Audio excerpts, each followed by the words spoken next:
What's up, everybody? Welcome to the PickSix Podcast, CBS Sports Daily NFL Podcast. I'm Will Brinson. I am your host. It is Tuesday, September 14th, because it would be Monday, but the Raiders and the Ravens game went to overtime. It was a thrilling game that we're going to talk about right now on a podcast episode sponsored by, Bud Light. That's right. PickSix is presented by Bud Light, the official beer sponsor of the NFL. Share a limited edition Bud Light team can with us as you listen along. If you don't have Bud Light limited edition team cans, you can get them right now. Go to budlight.com/delivery to order. I've got a Panthers bottle right here. Breech is sitting on a Bengals bottle. Look at that. You know, Breech cracked one after that win. I've got a first place Bengals bottle. Yeah. Also, Wilson has a first place Steelers bottle. I may have a first place Panthers bottle. I think one of the bottles are good luck. Wow. Bud Light launching us into first place. As we point out, cool artwork on the can. Icy blue, game day, touchdown, black and blue attack, 2 states, 1 team. And you can get yours. Budlight.com/delivery. We're actually joking in the chat because I had my Skype setup rated, and I got a good rating only because of my my Bill Murray artwork back here. I think it's what saved me. Otherwise, it's just a clutter of random sports memorabilia and cool Bud Light stuff. But I digress. Raiders win 33-27 in an OT thriller. I mean, what a capper to a week 1 was great. And that game looked like it was going to stink. It was 17-10 going into the fourth quarter, and the game finished 33-27 with the Raiders winning in insane fashion. I mean, the final 15 minutes plus overtime of that game were some of the most exciting football of the weekend. And it ends week 1. It's a perfect spin forward for the NFL. It's exactly what they wanted. We kick off week 1 with the Cowboys and the Buccaneers, and now Wilson and Breech. We come to the end of week 1. And of course, what better way to celebrate on this podcast than the Raiders winning on a Derek Carr walk-off touchdown pass? Couple things. First thing, it keeps the Bengals and the Steelers in first place in the division, which is important. Number 2, congratulations to Breech and Brinson. I'm picking the Raiders straight up somehow to win that game. John Gruden and Derek Carr wanted to make you lose that game, but they somehow were overcome with feelings in another direction by the time that thing ended. And I want to leave you. So I was going through the play-by-play while we were waiting for Breech to finish typing up his 15 words of grades. And I was wait. Is Breech slow typing? Is that a thing? Are people aware of that out there? Are you kidding me? Have you ever seen Bruce Almighty when he's answering all the prayers? That's how fast I type. That's crazy. I don't think Breech is the guy who does. By the way, we are live on YouTube. After every Monday night, Thursday night, and Sunday night game, we go live on YouTube. If you like this podcast and you're up for any reason, come hang with us. We'll chat online.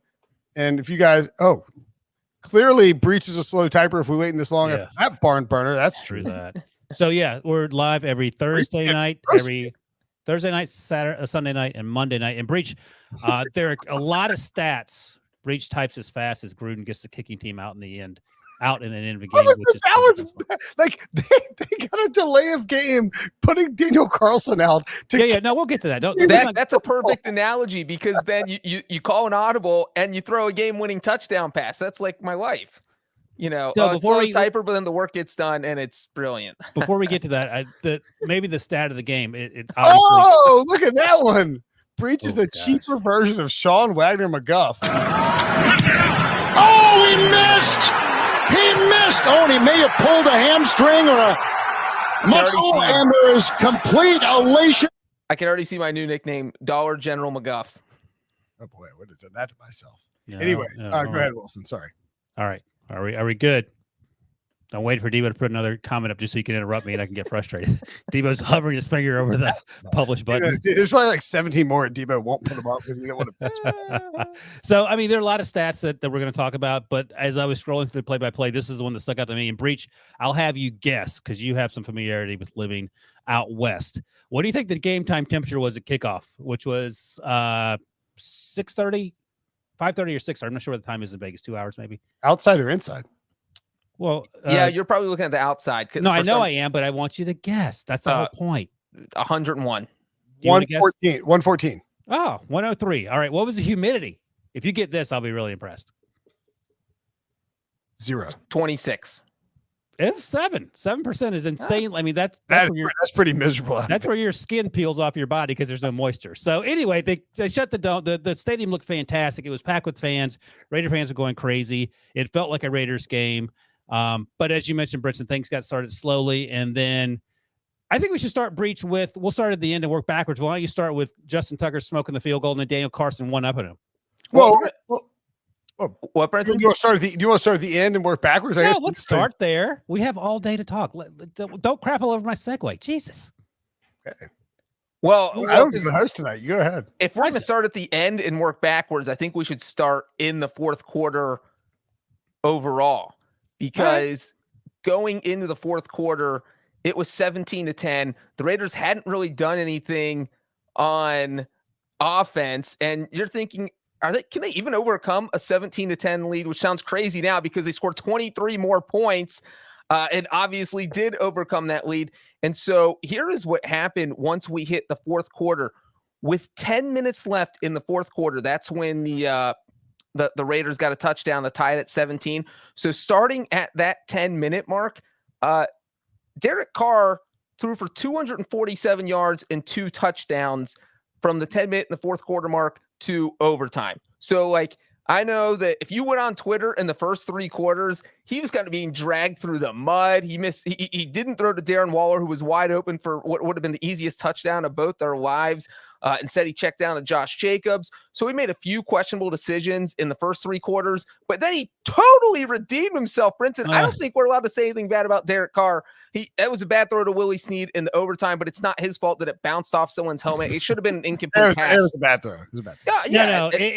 It's not his fault. It got intercepted. It was a good throw that he threw a 95-mile-an-hour fastball. We need to throw an 80-mile-an-hour change. I want to fade the living mess out of the Raiders next week, because they were down 17-10 coming into the fourth quarter and they won 33-27. One thing about that, though, they're playing the Steelers and the Steelers always lose to the Raiders, so just be careful about that. So maybe fake too, but the whole game, the first 3 quarters from the Raiders was horrendous play calling by John Gruden and horrendous execution by Derek Carr. He wouldn't stop locking onto Derek Waller until the one time he didn't look at Derek Waller. He's running along the seam on the right side. Completely, there's not a defender within 25 yards of him. And the Ravens, had set up this defense where essentially Marlon Humphrey was like quasi shadowing Darren Waller. And they knew that Derek Carr was going to lock onto him. And it led to them not, and then Marlon Humphrey gets hurt. I'm not trying to take away from Derek Carr. He finished 34-56, which I guess is good, for 435 yards, 2 touchdowns and a pick. And again, the pick was a wild one in the end zone. That was a fun Vegas game, but that doesn't feel indicative of these two teams at all. To me. I think the Ravens lost in spite of them. I think the Ravens wholly and completely outcoached the Raiders. And you sort of hinted at it when I was trying to get my point across about the 103-degree temperature, how that thing ended. No, just because I was trying to make that terrible joke. But we talked about the end of the game. And, Breech doesn't want to talk about the field goal kicking, which is odd to me. He's still pining over. I was going to get there, but nope, I'm talking now, Breech, so too bad. We can either go back and talk about Evan McPherson's 2 field goals yesterday. Let's go from here. Then you reset the timeline, Breech. It's like, yeah, you can't. Like a tiny little Loki resetting the timeline. Maybe a little pocket. The best laugh. A little pocket Loki. Hello, Loki. Anyway, it's late. Waiting 20 minutes for Breech, so we're gonna make fun of him. But I think you guys were writing down jokes about me while you were waiting. Clearly, so we talked about the interception where Derek Carr threw a fastball and he threw a changeup, and a lot of things went wrong, and the ball was intercepted in the end zone. That happened because the 2 plays preceding that, Alex Leatherwood, the first-round pick, Paul started on the 1-inch line, and he was the only one that moved, and it moved him back, and they were forced to do those things. And of course, he felt like that was going to be the end of the game. Lamar Jackson had a couple of fumbles, thanks in part to Max Crosby and Carl Nassib harassing him for most of the evening, and they deserve a lot of credit. And Gus Bradley, by the way, deserves some credit because we've been talking about the doo-doo nature of this Raiders defense for the longest time. He had them playing much better, much more aggressively. Max Crosby is a stud. They played without Cleve Farrell, the number 4 overall pick from 2019, which, again, just stresses how poorly they have drafted since John Gruden came there. But the reason the interception was because Leatherwood false start. And then what happened after that, I sort of felt like the game was going to be over because Lamar Jackson did a lot of really good things, and then he fumbled. And then, of course, that final play. Breech, I'll let you talk about the final 3 plays, which to me, all right. I'm probably doing a bad job hosting here, but I think I want to get to this really quickly. I think that the Ravens had full and complete control of this game, and then went away from what was working against against a Raiders defense that isn't good. They stopped running the ball. They tried to let Lamar Jackson throw. Greg Roman did this a lot last year. He started moving away from what was working for that offense and trying to be cute and develop Lamar as a passer early on. And this is what ends up with people wondering, is the Ravens offense good? And they were trying, and it wasn't working. The plays weren't working. What wasn't working? The passing plays weren't working. I think what happened and why Greg Roman went to that, and I think he felt like they were working because you look at, I thought the Raiders defense did a good job of bottling up the Ravens run. They didn't stop it, but they did enough that it kind of got Baltimore saying, hey, let's throw the ball a few more times. And then the Ravens' second touchdown drive was almost all passes, which you never see from a Baltimore scoring drive. It was like, that's fine. If you want, I'm saying, so once that touchdown happened, because that touchdown drive this is the second touchdown drive in the second quarter. It started off with a 29-yard pass to Hollywood Brown, and it ended with a 10-yard touchdown pass to Hollywood Brown. An amazing touchdown pass. And then you also had, I think, a 29-yard pass to Sammy Watkins. So pretty much this whole drive was throwing the ball, and Greg Roman's thinking, man, the Raiders doing such a good job of kind of bottling up our run that I think we need to throw more, when they probably didn't need to throw more. But that would explain why he did, because they did kind of decide, let's throw the ball a little more after that. But wait a second. Wait, 17-10. The Ravens should have leaned into their run game and grinded on the Raiders as hard as possible and run the ball down their throat and just kept running and eating clock. This is what made the Ravens in 2019 so great, is that they would get a lead and Lamar Jackson led the NFL in touchdowns 2019. Well, yeah, because you've got linebackers and safeties creeping up and you're going over top of Mark Andrews. Well, I think it could have been a matter of just they didn't trust the backfield they had back there. Some of these guys have been on the roster for 2 days. And so 2 hours. If you could, Breech, read me Tyson Williams' rushing stats. He's been there for 2 years, by the way. Who? 9 rushes, 65 yards, and a touchdown. But one of that was a 35-yard run on 4th and 1 that is not going to wilt the clock away, because the Raiders, that was a fluke play. I mean, granted, it obviously worked. A 35-yard touchdown run on 4th and 1 up the middle is not something you can build an offense around. Yeah, it's not. Number one. Number two, they ran the ball 30. We would have seen a run up the middle on 4th and 1 from an NFL team. Number two, they ran the ball 33 times and passed the ball 30 times. You act like they were the Raiders and threw it 56 times. I mean, that's Brinson's point, though, is that the Ravens aren't 50. They're not a 50-50 team. They shouldn't be 33 and 30. It should be like 40 and 20. Like, I do understand that. They shouldn't be. I don't think 40 and 20 is the percent you're looking for relative to 100. No, he means if you're doing the 60, if you run 60 plays like they did. I don't even agree with that. I mean, I want 55-45 percentage-wise for the Ravens. It was pretty close to that. It wasn't that far off. I mean, I'm fine. What pass play in particular? I mean, Lamar Jackson fumbled, by the way, running once and then scrambling out of a sack. Well, I don't think the running plays were particularly good from Greg Roman either. Like, I don't think he was the RPO stuff they always run. I'm not sure what your beef is with the Ravens offense. Well, the Ravens offensive line wasn't winning either. I mean, that's where you start the conversation. Alejandro Villanueva, the former Steeler, was not great, and Twitter told you that early. Crosby was wrecking shop tonight. Tyreek Phillips got hurt early in the game, so they lost their guard. I mean, they had some issues along the offensive line, and you can't fix that in the middle of a game. So yeah, that's fine. Like, the offensive line is a concern. All right, so let's take it 17-10. I think they should have been running the heck out of the ball. They weren't doing it. Let's fast forward to the fourth quarter, where we look at where, frankly, I swear to God, Russell Wilson said the S word on ESPN2. I swear to God, I heard it. Travis Kelce did. Oh, Travis Kelce definitely did. I swear it was getting so hairy in there that Russell dropped an S, and everyone was like, you know what? We're just going to agree not to mention that ever again. And I don't blame him. It was fun. So the Raiders Ravens games are very annoying when you're recapping them. The Raiders had a 5-play, 41-yard touchdown drive that tied it up at 17-all. with, I believe, about 9:24 left in the game, and I think that was a drive where it should have been a Hunter Renfrow touchdown catch, but he got massively wailed out on, and so they threw the flag, and then Josh Jacobs comes in and runs in for the touchdown. At that point, you're thinking, okay, tie game, and I had bet the second half over, and it was dead in the water, and then all of a sudden you're thinking, okay, maybe we got a little shot here, and then that's when Breech things got weird, right? Yeah, so we're talking after the Josh Jacobs touchdown, 17 all. So then you get the Ravens, who had not done anything the entire second half. They had the one field goal drive and kind of imploded doing what you didn't want them to do, Brinson. They were just sprinkling in a little too many passes for your liking. And so all of a sudden, it seemed like they were left for dead. And then they put together probably their best drive of the entire game. I think it was longer than either of their touchdown drives in the first half. And they just went straight down the Raiders' throat. We didn't need to go play by play, but it ended with Latavius Murray getting an 8-yard touchdown run. And it almost seemed like the Raiders kind of were like, you know what, get in the end zone. Just give us the ball back because we feel comfortable moving the ball on you now. And so all of a sudden, it's 24-17. At this point, it is like Derek Carr put on his Superman cape and said, yeah, I know I wasn't great earlier, but we're not losing this game, because then he drove them straight down the field. They tie it 24-24.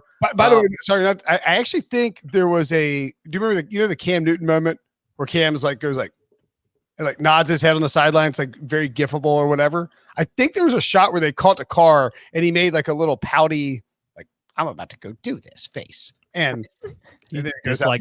And when it's Carr, you just kind of chuckle because you're like, yeah. But then they flash the stat on the screen. I don't know if you guys remember this, that he had the second most fourth quarter comebacks since 2014, since his rookie year. The only person who has more is Matthew Stafford. I don't know if that's because they're always trailing because yes, it is. Carr struggles early, but either way, if you have that many comebacks in the fourth quarter, that's impressive. And so all of a sudden, it's 24-all after he gets that 10-yard touchdown pass to Darren Waller. What was the Ravens defense doing? How are you letting Darren Waller catch a game-tying touchdown? That's literally the only guy that you don't let beat you. You triple team him. Let Zay Jones catch it like they did in overtime. So Waller ties it. By the way, that strategy didn't work. He caught it. that is true. But I do wonder if Marlon Humphrey got hurt at some point, I believe, in the third quarter. He came back, though. It was short. Oh, right. But I mean, if you're hurt, it's harder to play football. And I think he was exhausted. He was covering every good player that he was covering. He was playing his mind out. He had to cover Darren Waller. He had to cover Brian Edwards when he got hot. Had to cover Hunter Renfrow. He didn't cover Henry Ruggs because Henry Ruggs, I don't think, was out there until the final 15 minutes. Henry Ruggs still hitting his yardage props. That's hysterical. So I don't know if you guys are going to agree with me. So now it's 24-24. The Ravens are driving, and it seems like they're driving for the win. That this is going to be possibly the final possession, and they get a 1st and 10 at the Raiders 37 after Lamar Jackson had that long run that was almost 30 yards. So 1st and 10 at the 37, and at that point, it seemed like John Harbaugh was playing for the field goal. Yeah. They just ran basically 3 plays right up the middle. You're not okay with that? Not when you're at the 30-something yard. Wait a second. I'm not playing for a 50-yard field goal ever. Let me stop you. Number one, it's the best kicker in NFL history, who you love.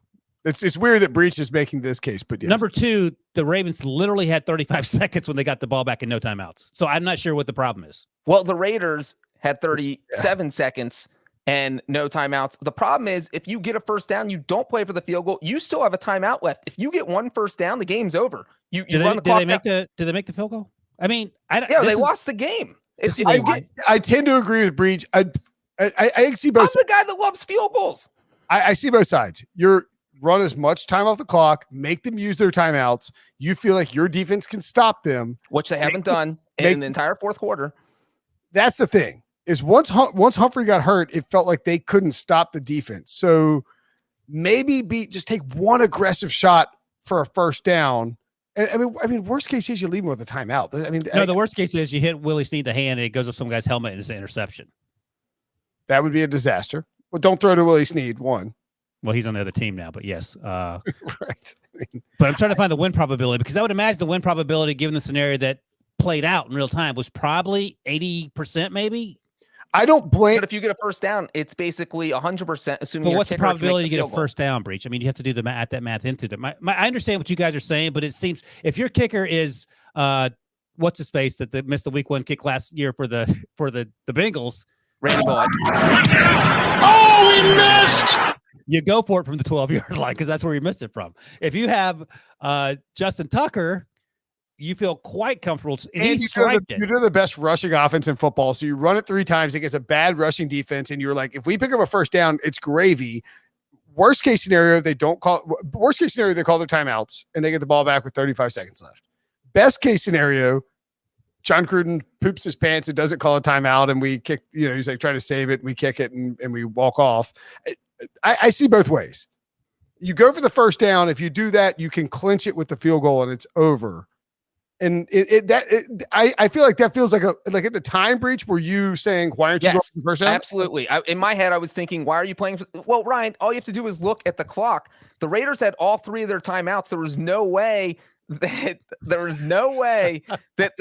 the Ravens could get the clock below 35 seconds. So the Raiders knew that, hey, if the Ravens are going to play for that first down or are going to play for the field goal, that's fine with us because we're going to get 35 guaranteed seconds. And if you're John Gruden on the sideline, you can immediately start planning that next possession in your head because you know how much time you're going to have.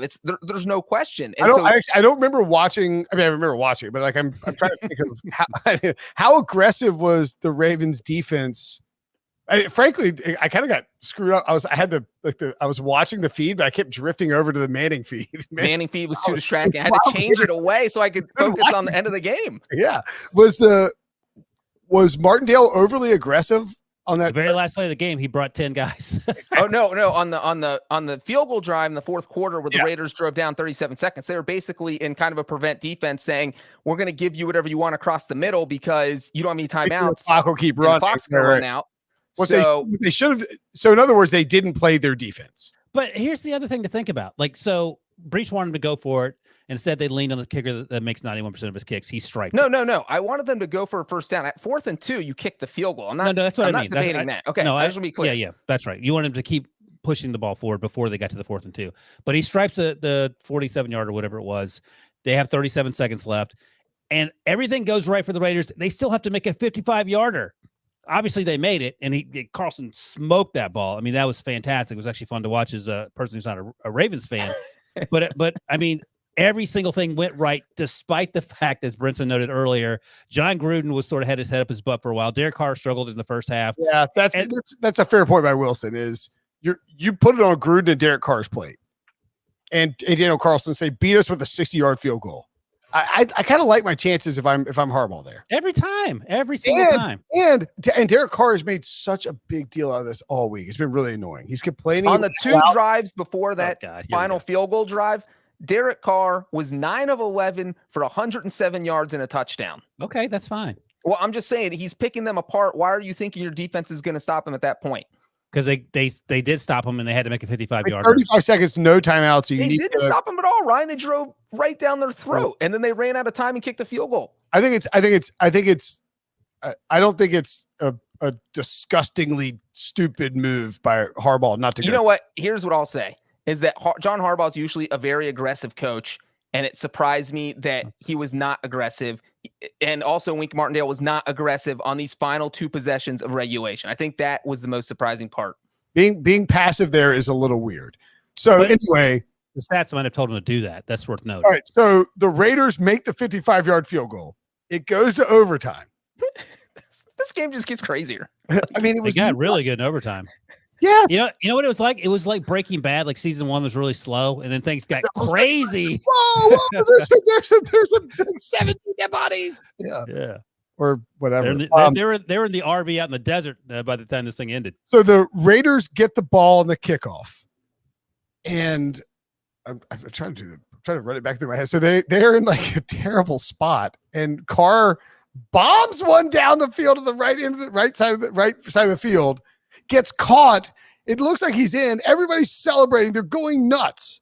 That was the first 33 yards to Brian Edwards on a 3rd and 4 from the Baltimore 30. By the way, I think hit the Brian Edwards over receiving prop. All these props were dead. All the overs were dead until they just weren't. It was an Undertaker gif. They come flying out of the coffin, and Henry Ruggs was supposedly ruled out with a hamstring injury, and all of a sudden he's catching a weird moon ball from Derek Carr. It's ridiculous. So Edwards catches that pass. It looks like he's in. Fans are going nuts. Raiders are celebrating. The PA announcer is going, "The game is not over. The game is not over." No one listening to him. He's short. I think they ran one play, right? Did they run one play? It's stuffed. Yeah, Jacobs runs up the middle. It's stuffed. Then they come up to run on second down. Let me interrupt you quickly because I just found the win probability. No, the Derek Carr QB sneak. Let me finish. Just let me tell us quick. 84% chance they were going to win after they kicked that field goal. That's why they did it. So go ahead. That's right. Oh! Sorry, Breech. What's the percentage chance if they go for the first down? It's like 99 if you get a first down. Take it up with your buddy John Harbaugh. Yeah, go ahead. The sneak, and then they false start. And this is actually why I don't remember this game, is because all I was watching was Peyton and Eli's reactions every time somebody screwed something up on the Manning broadcast. I was like just taking pictures of them because they would just be like, "Oh my god!" Like every time somebody would drop one, they were losing their minds. Anyway, the Raiders get a false start. They try to force a pass in the end zone. Carr, it's a bad pass from Carr. It gets popped up. It hits a Ravens player in the head. It bounces over. Another Ravens player grabs it, and it's an interception. The Ravens then go 5 plays, 7 yards. They fumble, and you're thinking it's time for a field goal. And it's like, and everybody's like, just kick the field goal and first down, bro. They run one play. They then get a delay of game as when they run the field goal unit out. Well, hold on. You can't just gloss over this. Okay. So they run the play. It's Kenyon Drake up the middle for 1 yard. And you sort of, right to your point, they're going to kick it at this point. They're the 26-yard line. Or stay in town. Right. And so they muddle about for about 5 seconds, and then they come off the field. Apparently, Carlson was over at the kicking net, not even paying attention. Like no one has any idea what's going on. They roll his ass out there with 9 seconds to go. They have no time left. This is the team that the Ravens lost to. A well-coached Ravens team. They're trying their hardest. They're playing the probabilities. John Gruden's yelling into his microphone that no one's listening to. He's reading out all these plays that the Mannings were making fun of for most of the telecast. Carlson comes back off the field. They bring the offense back on. He's like, what are we doing? Here's what you do. Like, here's what I was thinking, and probably a lot of people at home were thinking. If you want to bring Carlson out there and you have 20 seconds on the clock, just have Derek Carr spike the ball. And don't waste time and have to be delayed game penalty and bring him out there for no reason. Like it was, the lack of preparation is mind-boggling. A delay of game on your opponent's 26. Wilson, your classic comparison is, will this ever happen to a team coached by Bill Belichick? And the answer is there is a 0% chance that would ever happen. Well, there's like a 0.01% chance it would happen, and then Belichick would kill everyone on the team and then cut everyone the next day. I By the way, right before when we thought Brian Edwards had scored, and as you mentioned, Brinson, the announcer said, "Everyone, please stay in your seats. This game isn't over. We're reviewing it." John Gruden's just walking around the sidelines, peacocking around. Here's what Bill Belichick would do. Here's what Mike Tomlin would do. Here's what John Harbaugh. You call your quarterback over. Hey, get the team together. We're going to have to call a play here. Everyone's out there celebrating. Derek Carr's talking to people. Timeout. It's insane. And in Gruden said, he's thinking, we're at the 1 yard line. We got to touch. It's over. I we already won. No big deal. I mean, that is just the worst case. We're going to kick it. And I will say, so that's completely on the coaching staff that you don't have your kicker ready. Your kicker needs to know. Because Daniel Carlson's probably look at the scoreboard, sees it's second down. He doesn't need to be anywhere near the sideline ready to go on the field. He can be at the kicking net. So that is completely on the coaching staff. Now, people are wondering why you would kick on second down. Back in the day when it was sudden death overtime, at which it was at this point, it was pretty common to kick on second or third down, with the thinking being that if there's a bad snap or something, the holder can just spike the ball and then you can try it again on the next down. So it's just kind of a safety mechanism to have there in place. But to go from what would have been a 44-yard field goal to a 49-yard field goal, that's why Gruden sent the guys back out, because you cannot. That's where things get dicey. 45 and in, you usually feel pretty comfortable sending a guy out for a clutch kick. But anything over that, that's where I don't know if they're going to make it.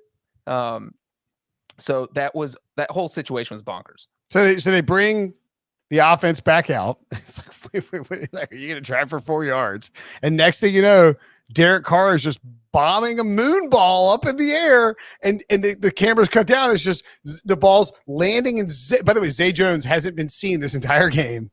And all of a sudden, Zay Jones is catching the walk-off touchdown pass. And Derek Carr actually praised Zay Jones for being a hard worker and how well he's done on primetime games. And that's how the Raiders won. It was weird because it felt like a Seahawks game. You know what I mean? Like it was like stuff was like, wait, why is this happening? What are you doing? The idea that Gruden could walk his kicker out there with no time on the clock and not be ready and get a delay of game from the 26 is pretty unfathomable. It's an embarrassment at any level. It's an embarrassment at Pee Wee football level. If you have no idea, there are no words. And I know he's not getting fired no matter what. But, as Breech just noted, Bill Belichick ain't doing that. Mike McCarthy, who I crush all the time for his conservative approaches to going forward on fourth down, isn't going to mess that up. I don't know what to make of it. I mean, there aren't many coaches that Wilson, like my 17-month-old baby, wouldn't mess this up. This was just such common sense that it really is. If the Raiders would have lost this, my God, I can't imagine how depressing that press conference would have been because of all kind of the blunders they made. But it doesn't matter because, as Gruden said afterward, what did the Raiders say? Just win, baby. All right, so I've got an ice cold take presented by Bud Light that somehow John Gruden, ironically, through his foolishness, and I guess it's more Zay Jones and Derek Carr, saved Mike Mayock's job tonight, because Mike Mayock, who drafted as his first pick ever, Cleveland Farrell, over his first pick. Everyone and their brother knows it was Gruden who makes these picks. Drafted Cleveland Farrell over Josh Allen, the pass rusher, and more importantly, over Devin White, who looks like a potential all-pro for the next 10 years. Drafted Cleveland Farrell, number 4 overall. On about an hour and a half before this game, maybe 2 hours before this game, Cleveland Farrell was listed by the Raiders as inactive. You can't have a fall guy if you don't push him off the ledge.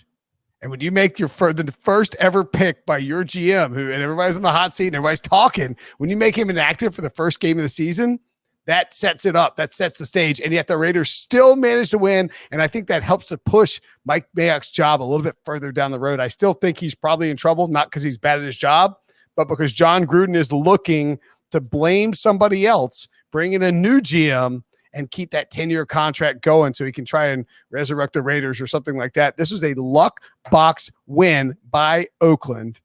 If the Steelers weren't so lucky, I'd be interested in fading the Raiders next week. I still may do that. But my ice cold take is that Mike Mayock's job is safe somehow because John Gruden botched it. And then Derek Carr found a Hail Mary moonshot touchdown to Zay Jones, and it gives Mayock a little reprieve for one more week. That's my ice cold take presented by Bud Light. Your thoughts? And you have $1 to the jar. That's my thought. You said Oakland. Real quick. You said Oakland instead of Vegas. Oh, they were in Ryan's Washington jar. They were in Oakland when he drafted them. Okay. I have a thought. Yeah, Tom wonders why he said Oakland as well. They were in Oakland when they drafted Cleveland Farrell. What do you think about going to break? I don't think. Are we doing a break? I don't think we're doing a break. What we are going to do is tell you that the NFL season is here, and to celebrate, Bud Light just unveiled their limited edition team cans. We're doing this. Custom designed for each fan base. We had some of ours tonight. We'll crack a few more on Sunday. They're hitting stores now. The only beer you're going to want to have in your fridge this season. Head over to budlight.com/delivery now to find out how to get yours delivered. Again, that's budlight.com/delivery. Yeah, I meant read, not break. My bad. By the way, you're not a technical guy. It's fine. I can't read real. Ryan's trying to be the producer. Yeah, I know. Trying Well, to steal Debo kept Debo's asking job. us. If you're a producer on the Manning broadcast, commercial. You heard that, right? I Commercial. I was telling Debo before I actually sort of liked it to give me a heads up that they're going to commercial. But here's what Gruden said after the game about the kicking situation where they couldn't find Carlson. Our kicker was warming up in the net. No one could find him. Things worked out. That's a great. By the way, hope isn't a plan, and that's the plan that apparently Gruden is working. And also, what kind of coach says no one can find him when the kicker is at the one place he hangs out on the sideline, the kicking net?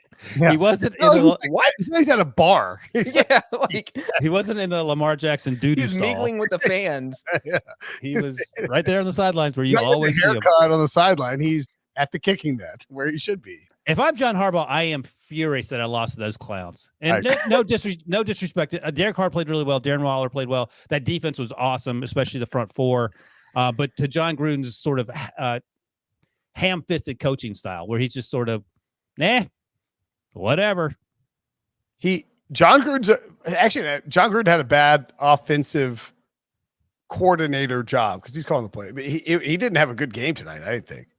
Well, I think one part of me wonders if Derek Carr has very little faith in some people not named Darren Waller. Like Henry Ruggs dropped a couple passes early. Hunter Renfro's incredibly reliable, but he's not a guy that's going to average 15 yards per reception. Do you know? Have you looked at the target numbers? 19 and 10, 19 targets for 10 catches. I mean, and I think that Darren Waller's probably icing his hands tonight because he had so many balls come his way. But 19 targets is obscene. It's nuts. In fact, what did Lamar have for final completion numbers? 19. Yeah, so he completed 19 passes, and 19 targets went Darren Waller's way. Yeah. All right, so let's spin this forward and look at these teams and what we think is going to happen. I guess we'll start with the Raiders because they won. That feels fair. And also, who could possibly know who's playing the Ravens next week? Certainly not Travis Kelce. Yeah, he didn't need to worry about that stuff though. You saw that? Oh, come on, that's funny. No, it's it. But he's Peyton was like, so Travis, do you like work extra hard on watching this game?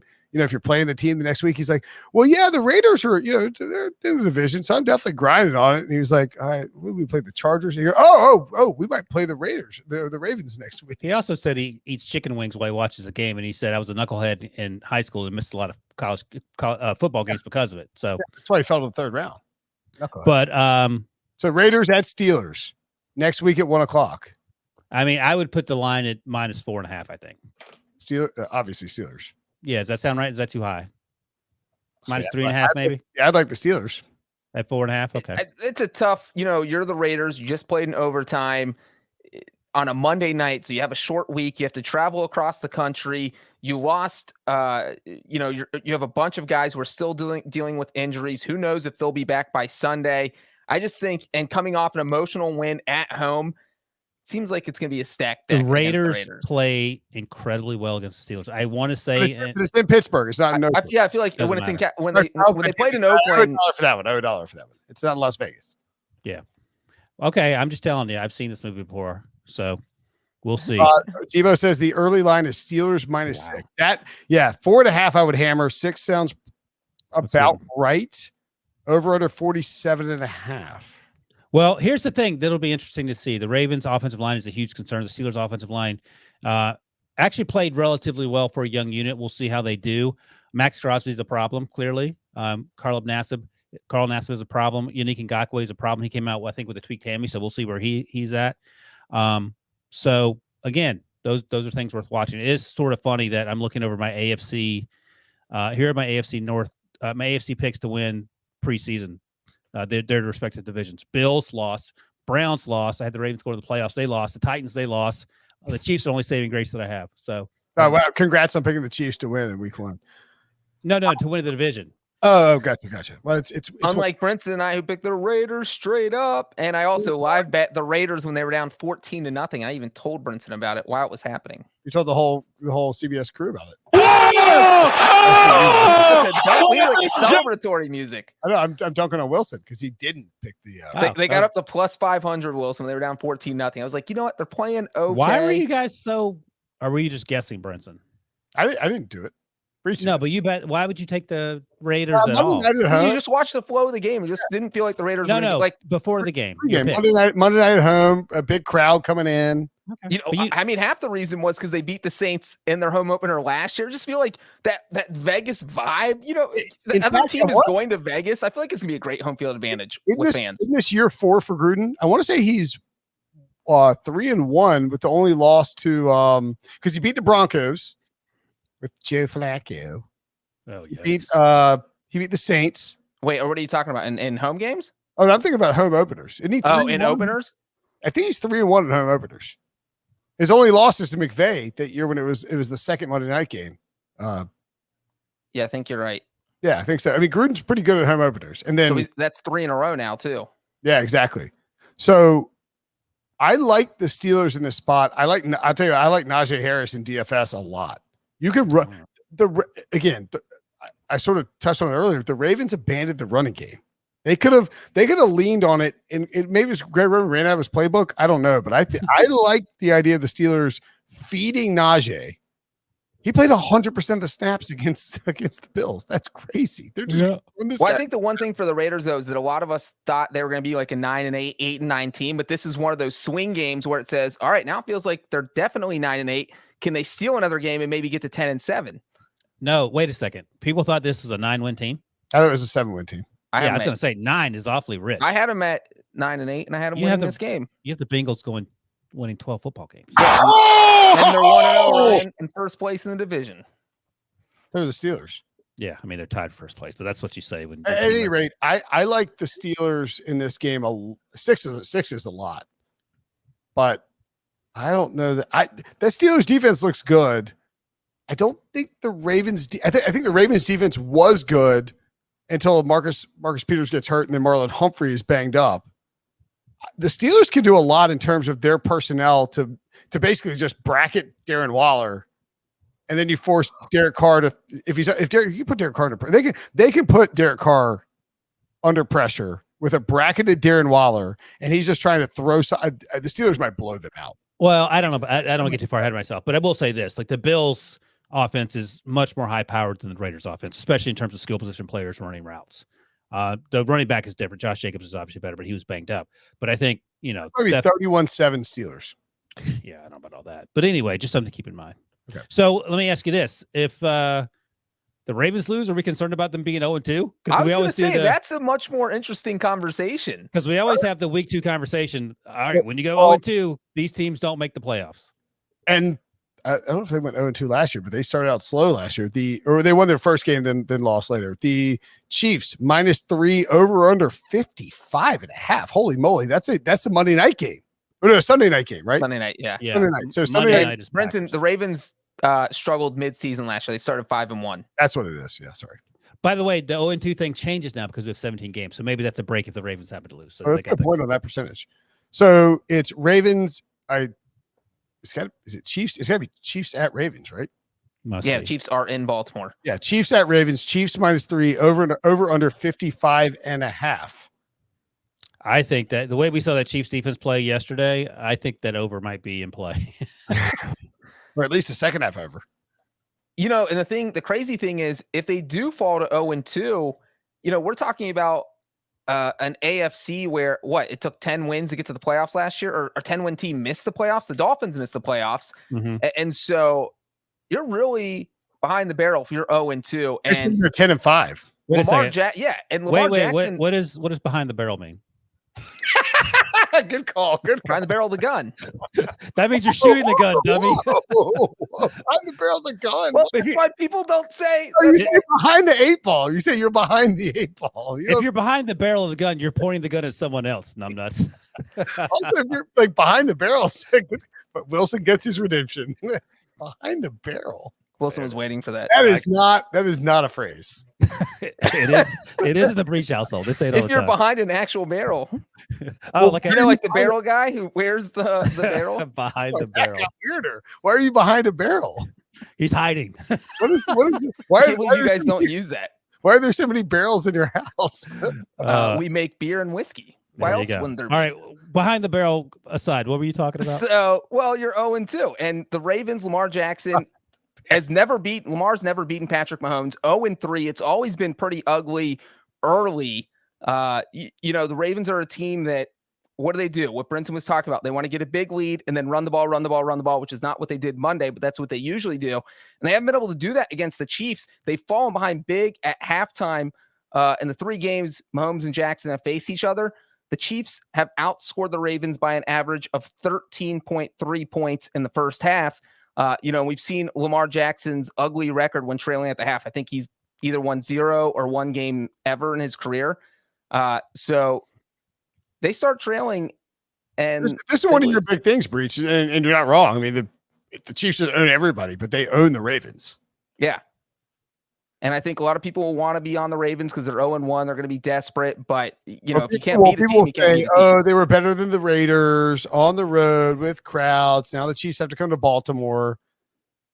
Yeah, I think that the Sharps or whoever will want to be on Baltimore +3 at home.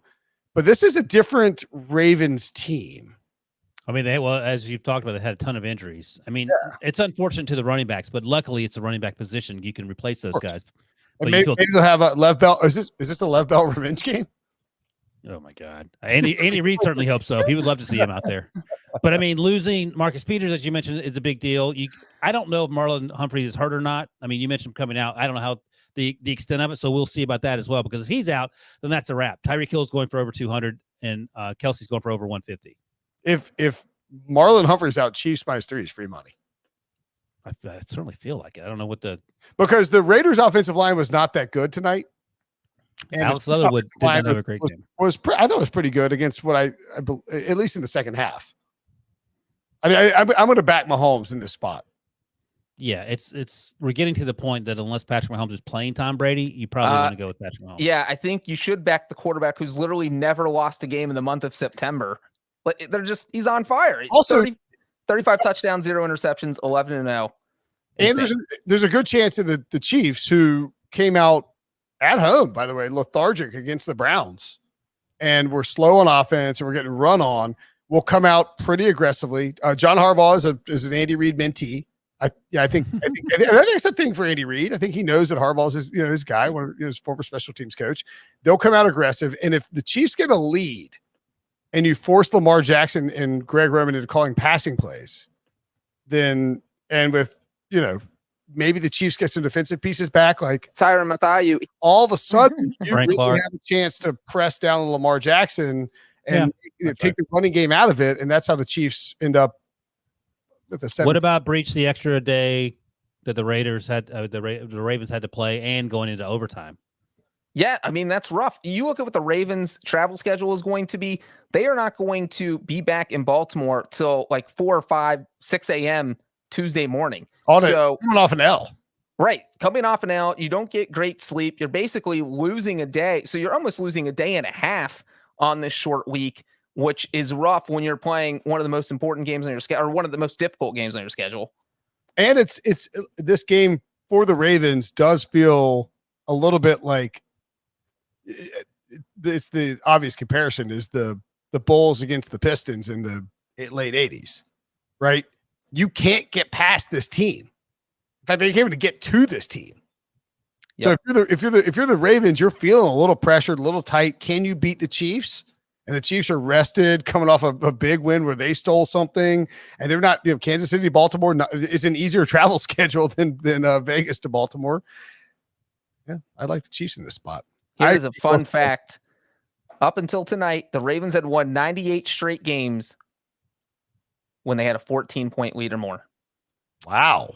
To be clear, Breech just stole that from Adam Schefter. I was about to give Schefter credit. And then interrupted me. Unbelievable. You got to credit it first before you say it. Yeah, I mean, that's journalism 101. I say that stat is from 50 minutes on a Monday Night Football recap bottle. That game was fun. We're going to get out of here on Breech stealing from Adam Schefter. That way Breech can never complain about people stealing from him again. Oh my God. This is insane. Almost as insane as that ending. Thanks for watching. Thanks for listening. Stay behind the barrel. I Googled behind the barrel. The only thing that popped up was like whiskey review. And exactly. That's what I'm talking about. Exactly. Oh, you're right. Oh, he missed. He missed. Oh, and he made have pulled a hamstring or a Never not funny. muscle, and there is complete elation. Oh, we owe Kevin Harlan $42 million. Mhm. Thanks for watching. Thanks for listening. We'll be back tomorrow or something. I don't know. We'll see.